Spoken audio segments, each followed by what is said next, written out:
Regarding sustainability, is that a concept that plays an important role in BASF's strategy? Or how does it play an important role? Yes, I'm deeply convinced as a chemical company you cannot survive in future without sustainability topics. And the cornerstone in our strategy is clearly sustainability. It is already emphasized in the first sentence: we create chemistry for a sustainable future. And this means not only to be written in a strategy, it needs also to be active somehow in our doing. And therefore, it's clearly stated also that we want to be an opinion and action leader in the sustainability topics. For example, we are very much determined to include sustainability topics in all our business decisions. And it's clearly also stated it has to be a value for the customers. Otherwise, sustainability will not work out.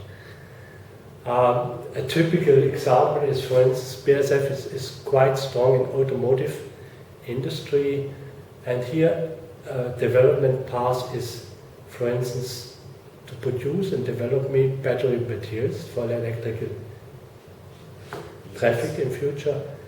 One point is also to develop plastic material which less weight, to increase efficiency in fuel consumption. Another important topic is catalysts. BASF has a very strong catalyst development and production network, and catalysts are very much determined to decrease pollution and to improve our air quality. Also, when you are looking, for instance, for packaging industry is also very much important for BASF, and there you see a lot of plastic materials, and here bio-based materials and compostable materials is a very important sustainability topic for the future. I think Jan, you can maybe ask a question on this topic anyway, on the chemical feedstocks basically. Yes, I think this leads directly into this because, of course, we all know that currently in the chemical industry, especially organic materials like plastics, in which you are a specialist, are derived from fossil fuels, from hydrocarbons, oil, gas. And BASF, of course, as a big consumer of these materials, has their own supply with Wintershall, which has, I think, been economically a very viable process in the past. But currently there seems to be increasing demand for biologically derived raw materials as well, maybe agricultural products replacing petrochemicals. Can you tell us something about whether this is a realistic expectation or is that far in the future? Yeah, it has a lot to do with the CO2 politic. Definitely. And it's quite clear.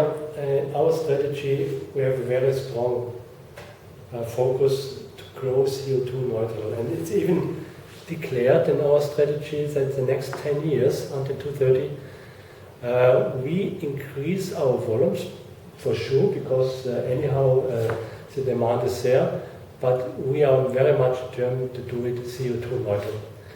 And you are asking me, how can this be done?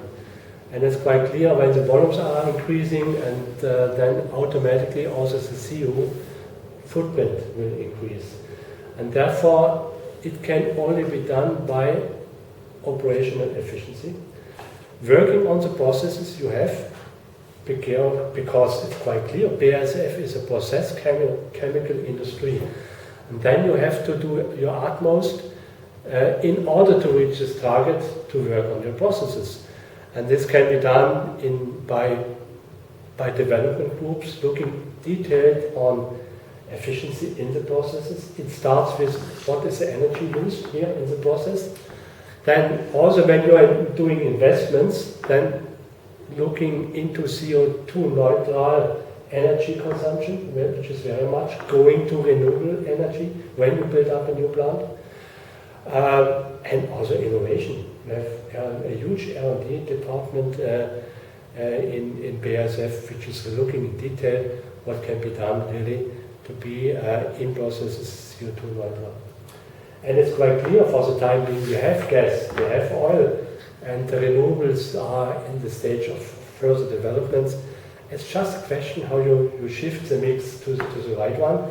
And this is not done in a short time matter. It has to be a clear strategy for the years, and this is in BASF clear. We have a strategy until 2030 to grow without CO2 growth.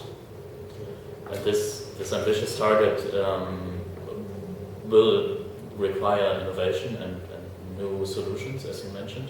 You talked about the energy supply, and there I see already some progress in society in general. For example, Germany has goals to move the electrical power generation to renewable sources and away from fossil fuels. But in the chemical industry, we have two sides. We have the energy that goes into the process and the raw materials. Exactly. And currently both come from gas and oil, more or less. Yeah. Now, which side is the more interesting or the more promising, or perhaps the sooner to be expected one if we talk about green chemistry and renewable sources? I guess the most important part is innovation. For instance, I was in battery chemicals. And here BASF plays also a very important part in batteries. This means the contribution to the traffic is by batteries, by electrical vehicles, is one of a very important pillar for the future also derived from BASF development. When it comes to raw materials, then it's quite clear. In BASF we have the so-called Verbund system. And the Verbund system was developed over 100 years, and therefore every side product is reused. Also products are recycled, and energy consumption is distributed among 190 units in Ludwigshafen, in the Verbund, in a most clever way. And this cannot be neglected in comparison when you are looking on a single plant which has not this fantastic network like in such a Verbund system. Therefore, BASF is committed to the Verbund, is committed to improve the Verbund, and committed to improve also the raw material efficiency in this context.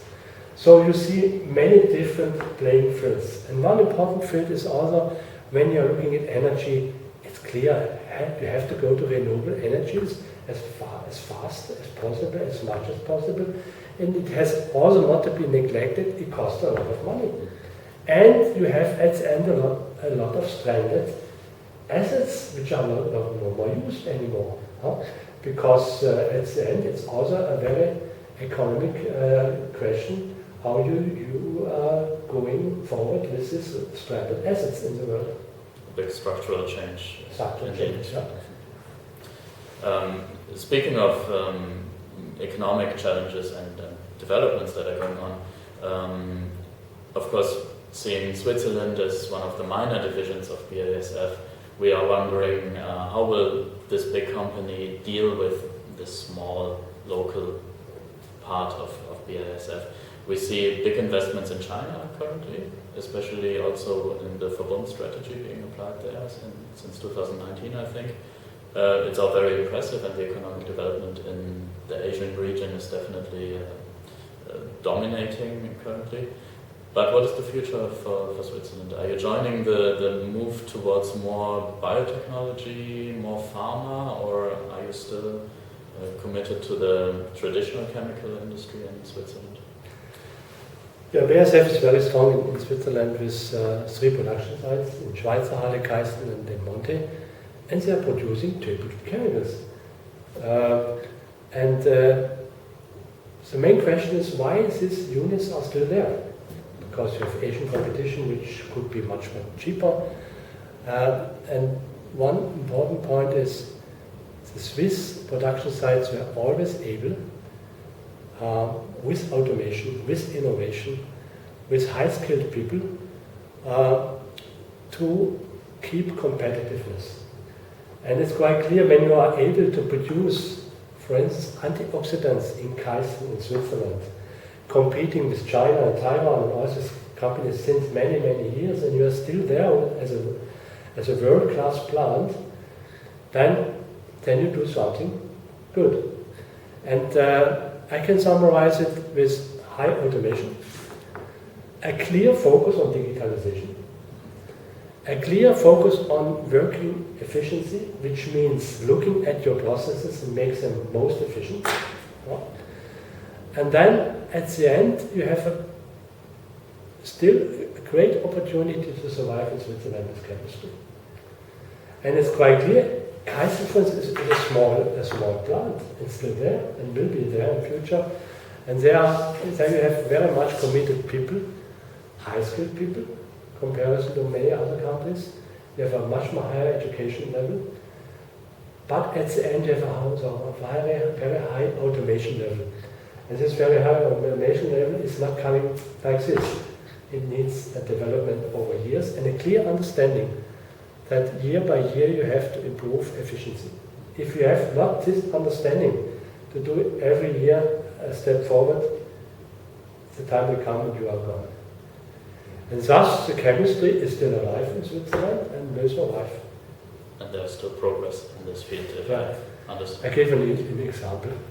When you are looking today in the chemical production, you have people looking for paper, for signatures. You have people still sitting in an office, sitting in a control room, clicking alarms.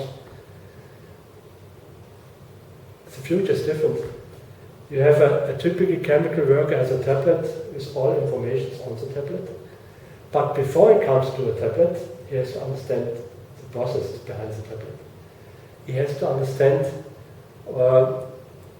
optimal processes, not some processes. He has to improve the processes and then to digitalize it. And at the end, you will need less people and they are more skilled around. And the skill level of these workers is much more different to the chemical worker in the past. And perhaps in other countries. Still, yes, because we have a very high education level in Switzerland, fantastic schools and universities.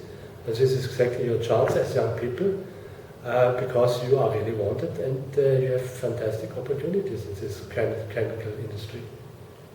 Great, so maybe I can ask the last question. It will just be a summary of what sustainability basically means. So if you had to break it down, just having one sentence, what does sustainability mean to you? Could you give us some? As for me, sustainability is everywhere around you, and it has to be taken serious, not only in your opinion, also in what you are doing in your actions. That's perfect. So we will. Thank you, Dr. Klaus Ruf, for this interview.